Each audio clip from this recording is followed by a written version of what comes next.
Hey guys, this is David Wynn with your Mortgage Edge podcast brought to you by Click and Close Mortgage. Today, I got a very special lady, Azalia Mathis from the Houston, Texas area. Azalia, welcome to the show. What's going on? Hi. It's actually Mathis, not Mathis, I'm sorry. Matthews, but very commonly interchanged. So, yes. I'm doing great. I'm here in my mobile office and excited to talk to you today. That's awesome. That's awesome. Yeah. Well, we know you're a powerhouse realtor out there in Houston. Let's talk a little bit about how you got into the business. How long have you been a realtor? It will be 10 years come September. 10 years in September. And what'd you do Yeah. before that? I was a teacher and a school administrator. A teacher and a school administrator. Yes. Why is it that all realtors, ex-teachers, make the best realtors? I think it has to do with education because you go from educating kids to now you're educating borrowers or clients or whatever. But Yeah, yeah, it definitely helps. There's a lot of things that I've pulled from my training as a teacher, as a school admin that I use in my real estate practice every day. So, well, you're originally from California, is that correct? yes, that's right. Okay, and you moved to Texas 10 years ago? No, I moved actually, it's been 20 years. Okay, so you've been in Texas 12 Yeah, years. Okay, it wow. goes by fast. Yeah, It goes by I'm like, fast, oh my right? gosh, I feel old now. So, I So feel like it was just 10 years ago, but now, yeah, 2004, I came into Houston. Yeah. that's awesome. So what made you Uh-huh. transition from being a school teacher, educator to the real estate? Well, I mean, I'm sure you know, and probably have talked to a lot of teachers, the education field is wonderful in fact that it's rewarding and you're helping and you're being of service. But unfortunately, there's a lot of uh, bureaucracy that goes into it. The pay is not as great.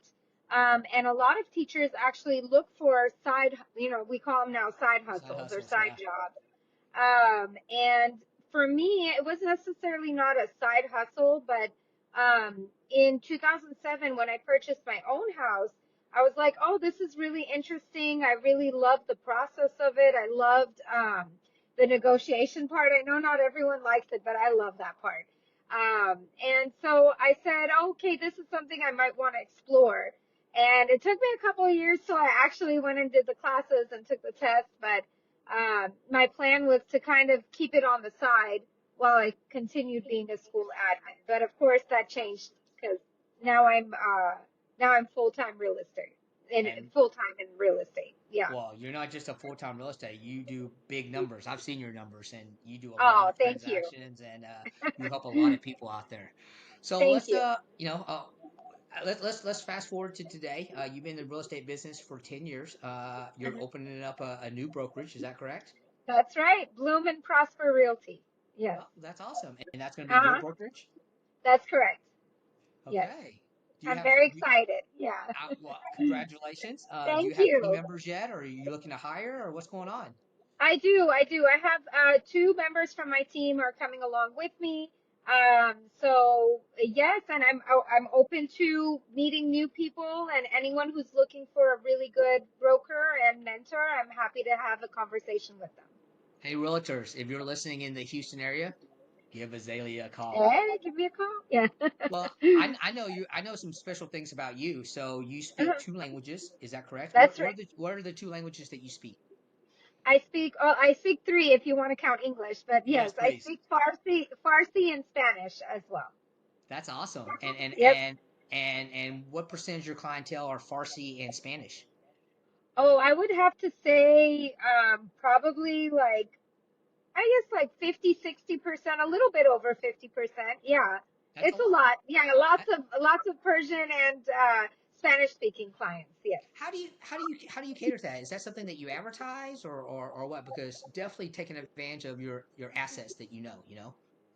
Yeah, I don't necessarily advertise one language or another language, in front of another. But it is posted on all my advertising that I do speak Farsi and Spanish. And I know that some people are just more comfortable when they have someone that can speak their language. Naturally too, with your community, I'm very, but my community, or I guess my sphere of influence, as they call it, is very, very diverse. So a lot of my friends, are the ones that use me for real estate, and their friends, their coworkers, their spheres are also extremely diverse. So I mean, most of the times we can speak in English, but of course, like as I mentioned, some people are just more comfortable in their native language. Absolutely, Yeah, and that goes for everything. Even though they can speak English well, I mean it's the yeah, largest transaction of their life. So they want to that's speak right. in a familiar language that they grew up on, and they want to speak that That's language. right. My team is bilingual, and we're looking to add different ethnic groups along the way just to help our clients out there because that's what the borrowers want. That's what the borrowers want. We in the business have to give them what they want if we want to do business. And that's super helpful because, especially with mortgage, it's a lot of details. And although I might speak both languages, I may not know the exact terminologies that are pertaining to mortgage. So it's very helpful to have a lender that can also explain in their own language Well, what it I'm is. glad you said that Yeah, because sometimes mortgage terminology doesn't translate from English to Spanish or English to true, Farsi, English to true, whatever. So true. it's really important to be able to speak the native tongue. Um, That's right. that's awesome. So let's fast Awesome. forward to how you're getting your leads. Are you all organic sphere of influences, or are you? Because the big thing right now is a lot of people. I have about some realtors buy leads from Zillow and all that stuff and lead sources, and some don't. Where are you at with that? Yeah, I don't buy leads, and I don't recommend to any of my agents to buy leads, especially maybe at the beginning. If you are not, I understand there's some teams that are very large and they pay for leads, and that's kind of how they generate more business or supplemental business. But I think there's plenty of ways that you can reach out to your own sphere of influence, and those leads can generate from there. Early in my career, I was like, oh, yes, let me pay for Zillow and let me get some leads. And I will tell you, the leads that come from paid services are not the same quality as when you get a referral or when it's someone that you know. Um, Even on our side, of course, they come in, they know that you do a great job because they've heard it from so and so, and they trust you like right away. But also, as a realtor, our job is pretty dangerous. Like, we'll show up to a house, we have no idea who the person is going to be. Yeah. So it's always nice to know, oh, so and so referred you. Okay, at least they know you, so it's not going to be a crazy person showing up at the door, trying to do some harm or something like that. Let's talk about that a Um, little bit. A lot of people don't talk about that. The yeah, the safety of yeah, realtors and meeting a stranger in a vacant house or yeah, whatever. Have you ever yeah. had any incidents or anything like that happen to you that was weird? Knock on wood, knock on wood, I have not.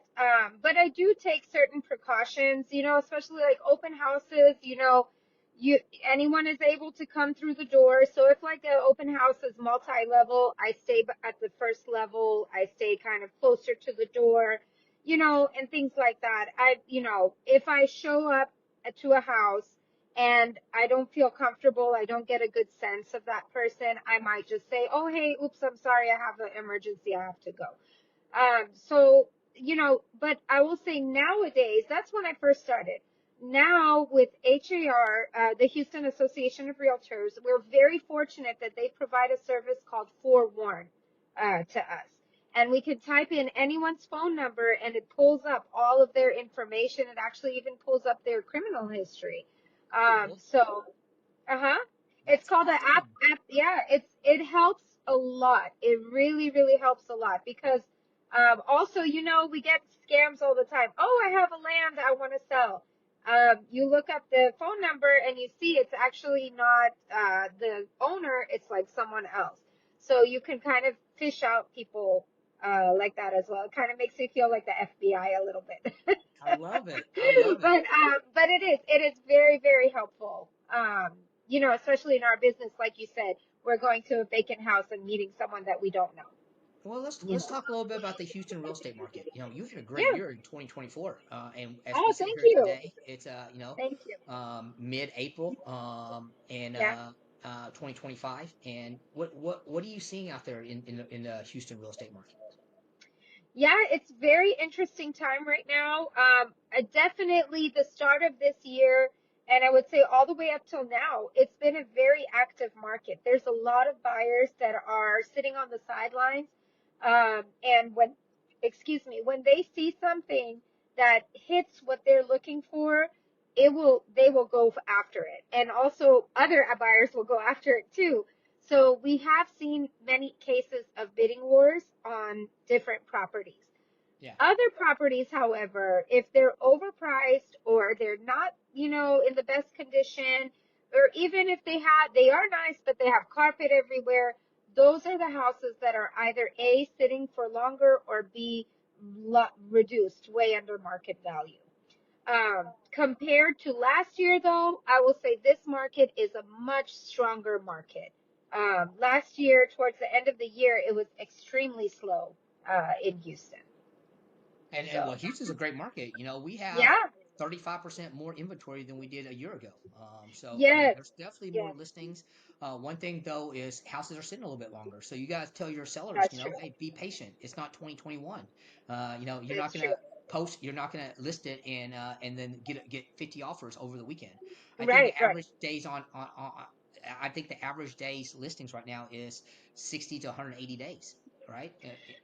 Yeah, I would if I'm sitting on a property for 180 days, I start to get nervous. Well, yeah, But yeah. but I will say like that's pretty accurate. It's like 60 days, 50 to 60 days is pretty accurate.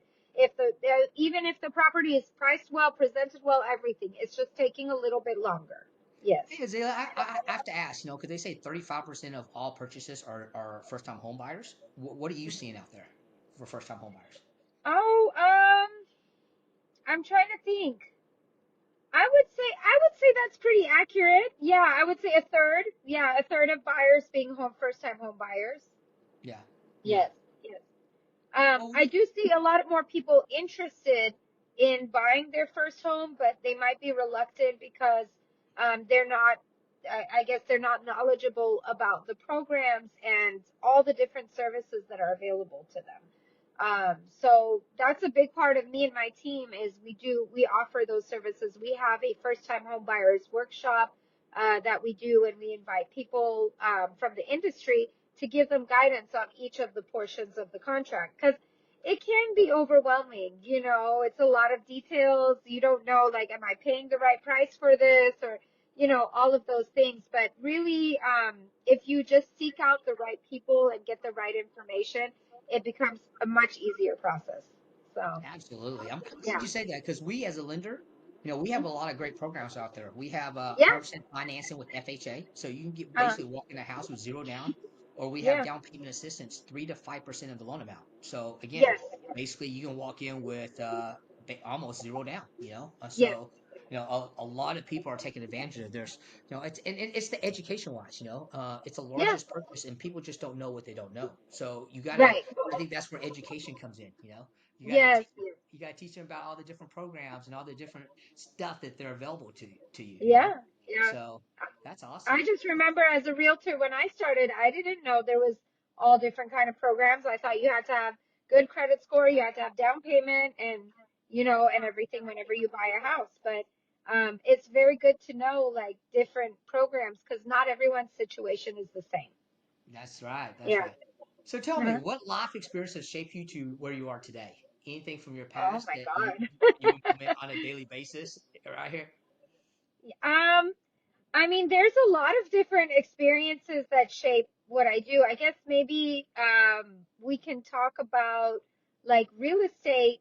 For me, I think that I feel like everyone, no matter of their background, I'm talking about socioeconomic, cultural, whatever background it is, should ever have obstacles to owning a home. And I want my life experiences have been like, as I mentioned, my friends group, the community growing up, has always been extremely diverse. I've known people from all different backgrounds, not only culturally speaking, but also socioeconomically speaking. And I see my purpose in life as being there of service to help everyone own a home, have a place where they can be comfortable, where they can be there, they can build generational wealth. And I think that's so important. And that guides my activities every day. I really want to be of service to everyone, you know. Well, I was just going to go Yeah. into your core value, but I think you kind of put Ah, life experiences and core value all together. yeah. That's what makes Yeah. you such a great realtor. Well, tell me Oh, this. thank you. How do you Uh, define success, and what do you think has been your biggest success so far? wow. Great question. I think success is defined as being of service to somebody. If you could do something that they didn't expect was possible. um, I've worked with many different clients who they thought it was impossible to get a home, and we found a solution. We made it work for them. And I think those, when you talk about being successful as a realtor, I mean, of course, like numbers and volume, and we have all those data and everything like that. For me, it's how can I help somebody that thought they were not able to get a home, and start building that generational wealth for them and their family and prospering. So, And that is why you're a high-end realtor. And I oh, noticed you thank didn't you. say units or volume or anything like that. Yeah, You define your success by helping other people, and that's that's awesome. right. That's That's right. why you're doing Thank what you. you're doing. So that kind of leads me into, I want you to go back in time to kind of when you first started. What can you think of Okay. that one transaction that you did that uh, in the beginning that you said, you know what? I want to become a realtor full time. This is my calling. This is why I've become a realtor. Can you think of a transaction that really goes back in time that made you, you know, really touched your heart? That's a great question. I mean, I feel like there's been several, Yeah. that have.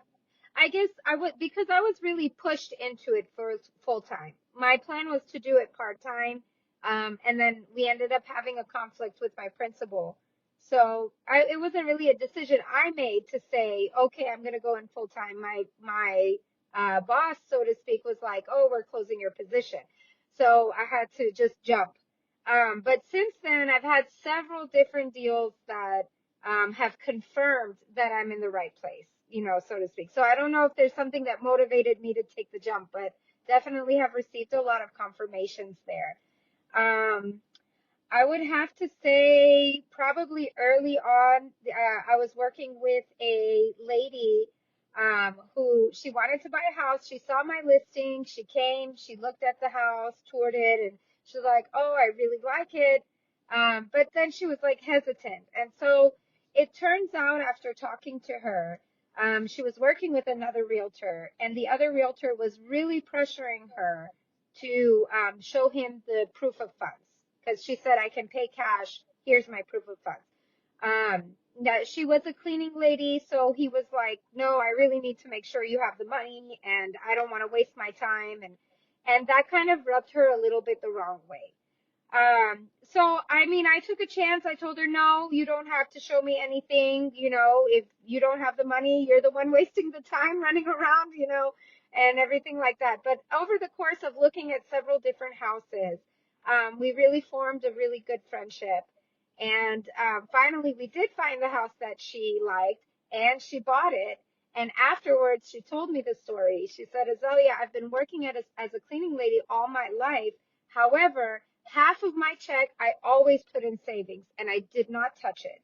And it was because of those savings that I was able to purchase the home. What a Um, great story. isn't 20 that an years of amazing story? I Yeah. love it.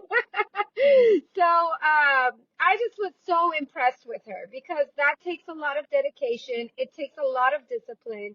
And it's unfortunate that other people didn't believe in her to help her make that happen. And, to this day, like clockwork, her and her sister bring me Christmas gifts every every Christmas. There's not been a Christmas we've missed so far. Um, so I'm so grateful for them, and they've referred me to several other people, and just want, I'm very happy for them that they were able to get into a house and start building their wealth there too. That is Yeah, awesome. Is there anything yeah. in business that keeps you up at night? Um, I think it's like it's touch and go. It's like some deals are a little more harder than others, like sometimes your work, I'm a natural, I'm a human, I stress out like, oh, is this going to work out? So much of being a realtor is out of our control. We're just here to kind of piece the things together and keep the ball rolling, so to speak. And so sometimes you just have to say, okay, I've done the best I can. I'm going to go to sleep, and hopefully in the morning everything will be fine. And usually it happens. So luckily, it's worked out more times than not, I guess, so to speak. Absolutely, absolutely. Well, Yeah, Azalea, we could sit here and talk all day, and we'll have to do a second podcast of what 2025 brought for you, because I know it's going to be sure, great things. sure. What did we not talk about that we should talk about today? Oh, I think that just that I'm excited to start this new adventure of owning my own brokerage.